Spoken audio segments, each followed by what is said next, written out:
अब हमारे साथ माहौल क्या है कार्यक्रम में एक्सक्लूसिवली कृपाल परमार जी हैं, वो कैंडिडेट जिनका वीडियो वायरल है। कहा जा रहा है कि प्रधानमंत्री जी ने फोन जिनको किया था। तो मैं जानना ये चाह रहा हूं कि ऐसी क्या स्थिति आई कि हालात यहां तक आ गए कि प्रधानमंत्री को, जो 8 साल से देश के प्रधानमंत्री, उनको आपको फोन करना पड़ गया। देखिए, मैं पिछले 40-45 साल से पार्टी के साथ जुड़ा हुआ हूँ।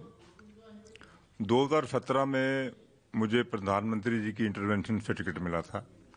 मैंने यहाँ से चुनाव लड़ा था। कांगड़ा जिले में जितने भी राइवल खड़े थे सबको हटा लिया गया और मेरे खिलाफ एक राइवल को खड़ा किया गया और पार्टी फंड से उसकी फंडिंग हुई। प्रदेश अध्यक्ष उस वक्त सतपाल सत्ती थे, उन्होंने आके उसको फाइनेंस किया, उसको खड़ा रहने के लिए प्रेरित किया।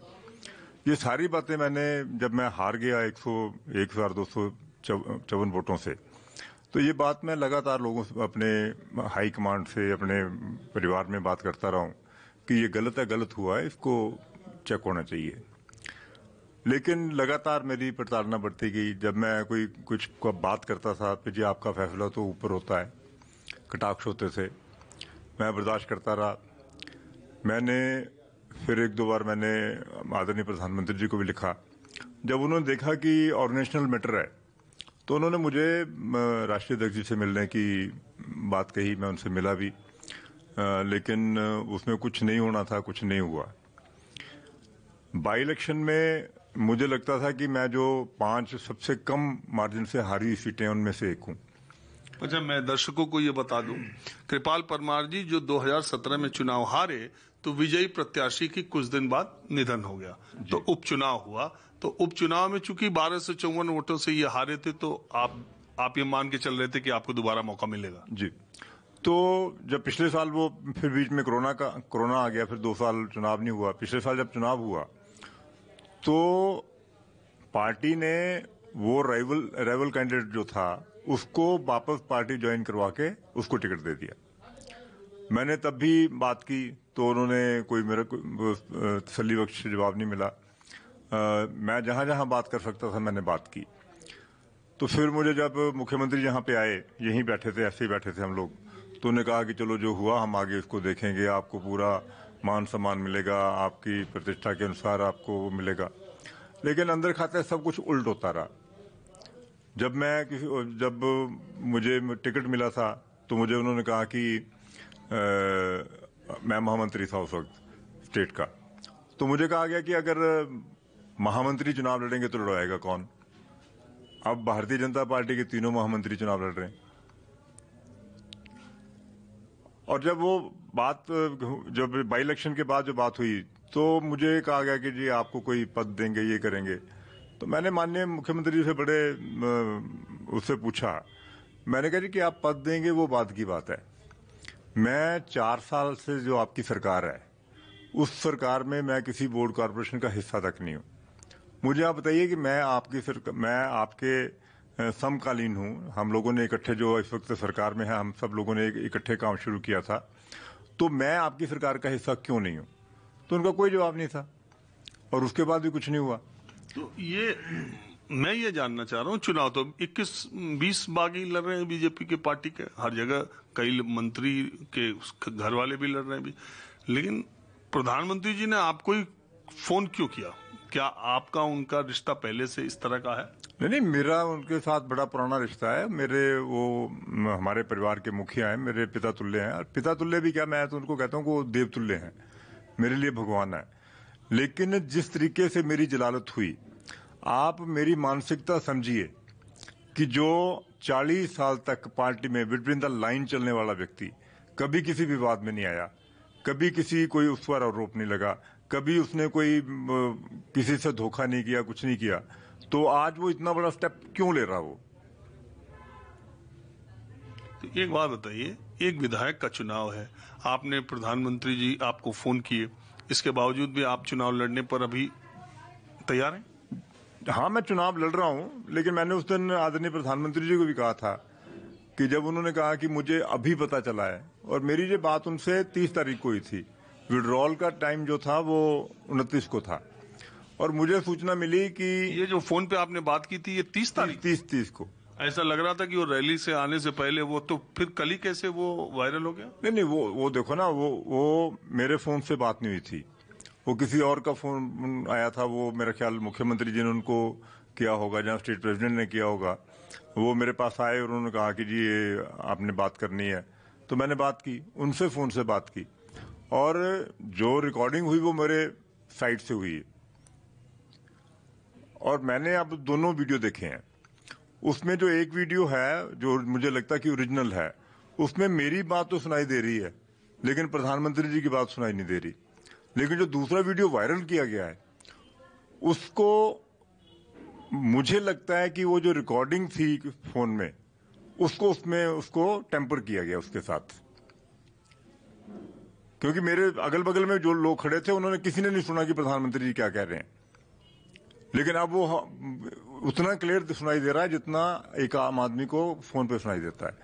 तो मुझे लगता है कि इस 100% श्योर मैं कि उस वीडियो को जो है वो टेम्पर किया गया, टेम्पर करके, क्योंकि मेरे जो विरोधी हैं। लेकिन वहां मैंने जो देखा, तो आप देखिए जो जिस वीडियो में आवाज आ रही है, पीछे एक आदमी और वीडियो बना रहा है, वो आप ही के लोग थे? नहीं, मैं तो एक पब्लिक मीटिंग में था जहां से मेरे से बात करवाई गई। मैं तो पब्लिक मीटिंग से उठ के आया था, वहां पे पब्लिक मीटिंग चल रही थी मेरी, उसमें 5-7 लोग थे जो इधर उधर खड़े थे। अब मैंने नहीं देखा कि मैं देखूंगा, ध्यान से देखूंगा तो बता सकूंगा कि कौन था बंदा। तो एक बात कृपाल जी, आप चुनाव लड़ रहे हैं, सारी चीजें हैं, लेकिन मैं ये सिर्फ जानना चाहता हूं कि प्रधानमंत्री मोदी के फोन के बाद अगर आप ये चुनाव लड़ रहे हैं, जीत जाते हैं तो आप कहेंगे कि मूल भारतीय जनता पार्टी आप ही हैं, और मान लीजिए चुनाव में कहा नहीं जा सकता, ये खेल है, अगर हार जाते हैं तो आप तलवार की धार पे नहीं चल रहे हैं? नहीं, मैं देखो ऐसा है, मैंने राजनीति को धंधा नहीं बनाया है। मेरे लिए राजनीति सेवा है, और ये चुनाव मैं आत्मसम्मान के लिए लड़ रहा हूं। जो कुछ हुआ, उन्होंने, मुझे तो ऐसे लगता है कि उन्होंने आदरणीय प्रधानमंत्री जी को भी मिसगाइड किया। जब तक विड्रॉल का समय था उनको बताया नहीं। अगर उन्होंने फोन में एक दिन पहले करा देते तो मैं 1 मिनट ना लगाता। अगर प्रधानमंत्री जी का फोन मुझे 29 तारीख 3:05 भी आता तो मैं उनकी बात पूरी करने का मौका ही नहीं देता, बोलता कि जी सर आप फोन रखिए, हो गया।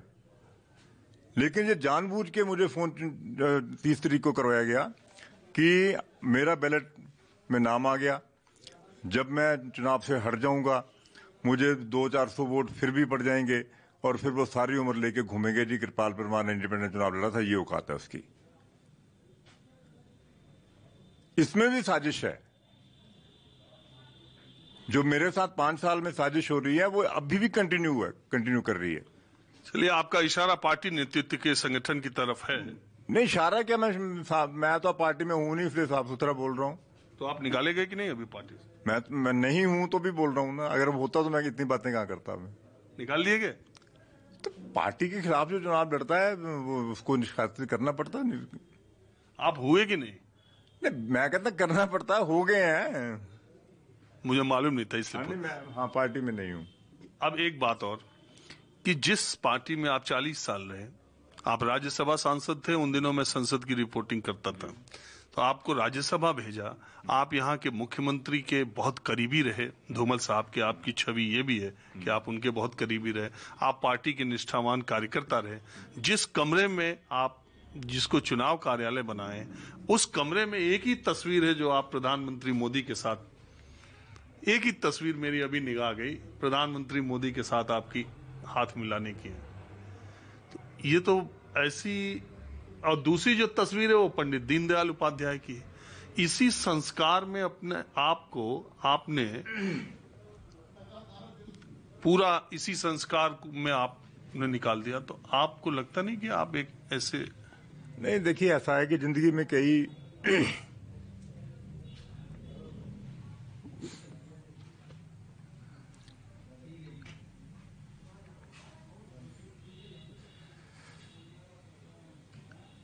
नहीं, मैं समझ सकता हूं आपके भावनात्मक होने के। कोई व्यक्ति अगर 40 साल तक